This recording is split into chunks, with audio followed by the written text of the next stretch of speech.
everyone, I'm going to do a live reading of Stephanie Queen's Never Gone from Irresistible Heroes, Heroes of Your Heart Anthology by various writers, presented by Itsy Bitsy Book Bits. Prologue. Zero Go Team. The men and women of Zero Go Team are all medal winners of one kind or another from different branches of the military: Special Operations, Army Rangers, Delta Force, SEALs, Air Force, Marines. They've been explosive experts, marksmen, pilots, medics, and hackers for their country. Fast, strong, smart, and fierce, they were among the best at whatever they were assigned. Leaving the service behind, they've each excelled and flourished in the real world, succeeding wildly as they have before at whatever they have tackled. And they've kept in touch, kept their bonds with each other tight. Now, they are held together by a retired 5-star general who, once for a brief time, served on the Joint Chiefs of Staff. Now, General Rampage, as he is fondly known by his subordinates, runs a private company known only through a network of referrals. Their experience and skills are unique and in demand more than ever. And to a person, each is proud to serve us at the beck and call of each other and at the command of the general, as members of the Zero Go Team. Chapter 1. Joseph Temple, if you want to be informal. Let's be informal, Joe, May swallowed hard. Now, how about you tell me what the hell you're doing in my kitchen holding a gun?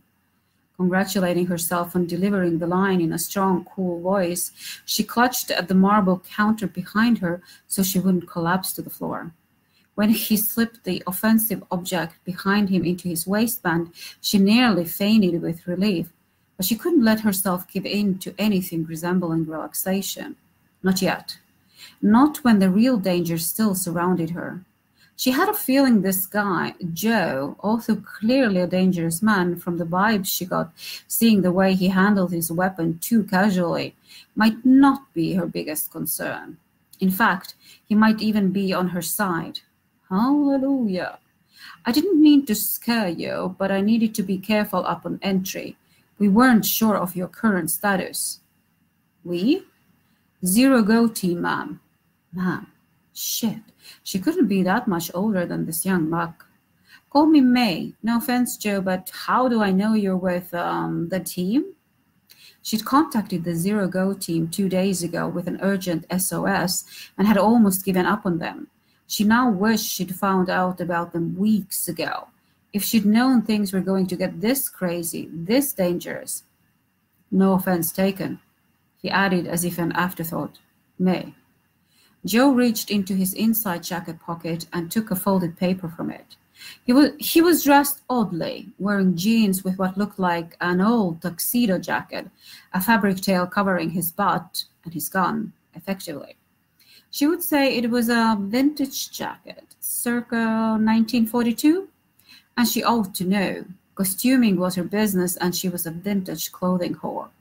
Snatching the paper from him, she hoped he wouldn't notice her hand shaking. Her entire body began to vibrate with the dawning of how dangerous a mess she was in. She unfolded the paper and muttered a curse as she strained to read it. Even though she was still 4 years away from her 40th birthday, her eyesight had started to give her trouble. She managed to make out what the paper said. It was a letter to her from some general. She had no idea who the man was, but there was a stamp with the Zero Go Team seal. Handing the paper back to him, she congratulated herself on the return of her steady hand. Okay, so you've come to the rescue. Now what? Now we leave, he said. Your home security has been compromised. She laughed. It was the kind of laugh you'd hear from someone on the edge of hysteria. He gave her a look. She clamped her mouth shut. What was your first clue? The bullet holes through the windows or the upended furniture? I think it was the bullet holes that caught my attention. More subtle than the upheaval of your furniture, but more telling in my experience. Then the young punk worked one side of his mouth into one of the most disarming smiles she'd ever seen, blue eyes twinkling with mischief and a dangerous stare underneath. She shivered, and for the first time today, it wasn't because she was afraid. Yikes! What the hell was wrong with her? This kid was young enough to be her nephew. Was he? He reached out as he stepped forward, as if expecting her to be skittish. Wait, shouldn't I get my things first? Like what? You know, passport, money, shit like that. He threw her that smile again, and it hit her like a shot-put to the gut. Be quick about it. We don't have time to waste. She grabbed her bag, a Louis Vuitton classic. Okay, I'm ready. You're something, aren't you? She shrugged. She wouldn't admit to him that she'd momentarily forgot where she'd put her bag. She'd been barely out from hiding and checking out the damage to the place when Joe, the official hunk, showed up. The kitchen had been shot up by a tsunami of bullets. She knew it was more than a simple robbery. Joe was right. Bullet holes were very telling. He took her arm and led her behind him through the back door, and then he pushed her against the wall of the house. Wait here. He scooted to the corner of the house and took a look toward the front. The neighborhood sounded quiet, normal. Why had no one called the cops? Hadn't any of the neighbors heard the commotion, the shooting? But then she supposed there wasn't anyone home. They were all at work. She glanced back to the patio where they'd come outside to see the broken glass, the cut wires, the hole where her security alarm used to be. Reassured that it hadn't been all her imagination, some horrible nightmare that she'd woken up from, it still felt surreal. The cognitive dissonance was damn disconcerting. The blue-eyed devil waited for her to follow him. Crouched low, she followed his posture and his movements to the black Land Rover that sat in her driveway, engine still running. She was surprised that he'd bothered to open the passenger door for her, but realized he was shielding her from the street as he did. Then he ran around the front and jumped into the driver's seat and pulled out of the driveway of her once lovely home. It hit her then how lucky she was that she didn't keep her precious vintage clothing collection here. The damn collection that had gotten her into this mess. Chapter 2. Joe didn't know what the hell he'd expected to find, but a legitimate frigging sex kitten with a husky voice and irreverent smile wasn't it. He thought Mary Ann Monday was some naive middle-aged wardrobe lady who'd somehow gotten on the wrong side of some bad people. The woman he was looking at had dark, lush hair, lush lips, exceptionally lush breasts, hell, lush everything. And she was dressed in vivid colors with more jewelry sparkling than a chandelier. Now he couldn't be so sure this handful of women was so innocent after all. He'd need to make a call to the general. Soon. They rambled through the suburbs until they got close to the freeway on-ramp that would take them to LAX. You going to tell me where we were going? He could have sworn she heard the words. He didn't look her way, didn't want to take a chance on the distraction factor of those ridiculously pouty lips, or the womb body. He told himself she'd probably had enhancements. He hated the plastic people in Hollywood and their plastic surgery world. Where he came from, everyone was real. Thank God he didn't have much call to hit the West Coast. He couldn't wait to get back to his side of the world. Boston. Boston? Her usually husky voice rose to an unnatural high octave and cracked. He let her smile slip. You know, the real world, old school. But why? She said it as if she wouldn't have minded if she never landed in the real world. Never been to the East Coast? He turned right onto the freeway ramp, sliced to the left lane, and then booked it. The general had lent him his brand-new Cessna Citation Longitude 700, as well as his pilot, Zero Go team member Ben the Bang Bolton. While Ben took care of the details for refueling and restocking, Joe had found the Land Rover in the team's LA hangar.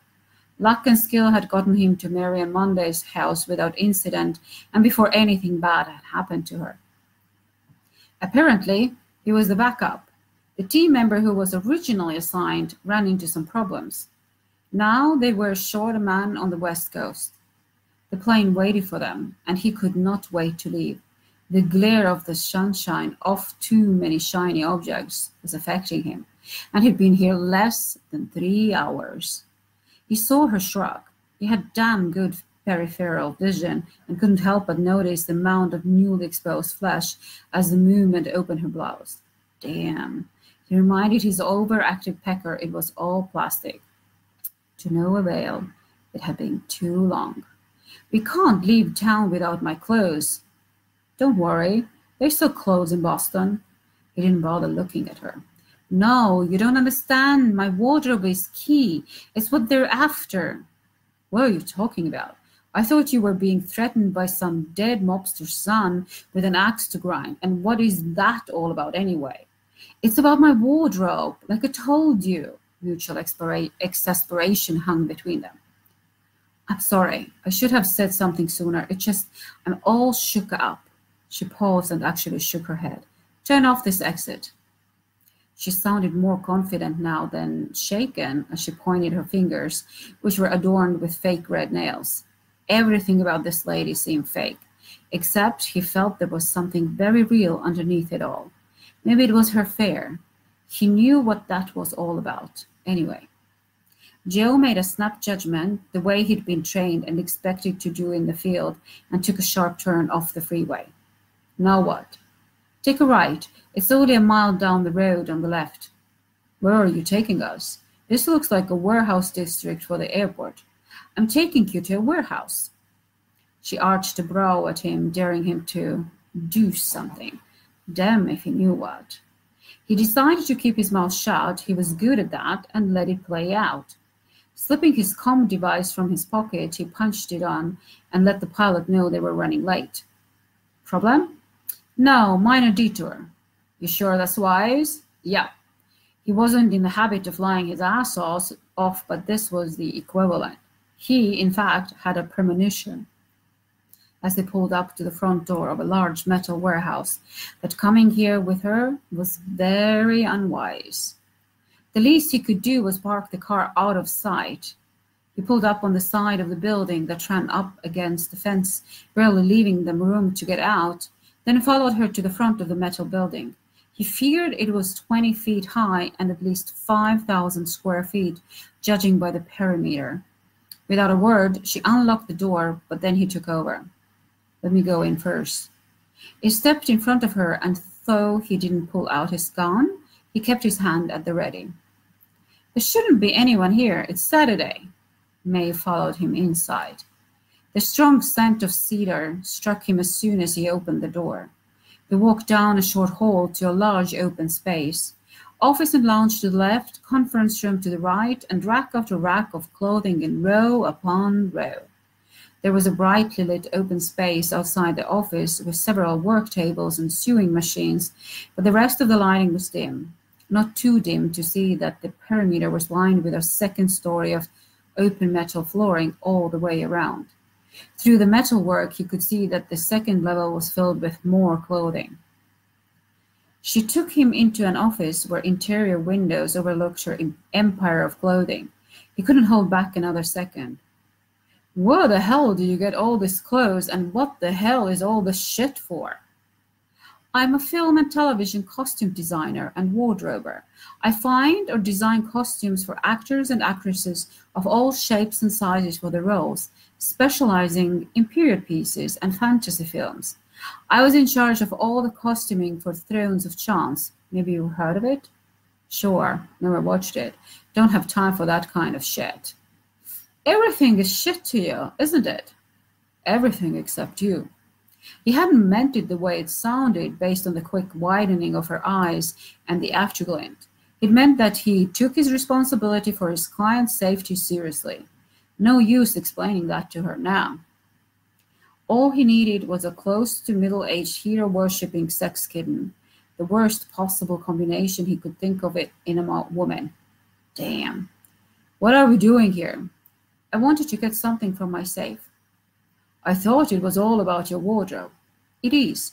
She waved her hand toward the window that looked out on the endless racks of what appeared to be random clothing. He had less than zero interest, but that seemed to be all this lady lived for. As she donned the combination of a substantial wall safe, she spoke. I buy vintage clothing from estates to keep my wardrobe stocked. A month or so ago, I happened to purchase a circa 1940s wardrobe from Antonio Vito's Vito. The Antonio Vito? Killer Tony? She nodded as she pulled some papers from the safe. The very one. The clothes were in great shape because old Killer Tony spent most of the last 30 years of his life in jail. Hardly had a chance to wear them. Mrs. Vito was downsizing and decided to sell everything. Her dead husband's clothing? Joe shook his head. People do it all the time. Mind you, it's not off-the-rack garments we're talking about. How about if we talk about it in the car? We need to get going.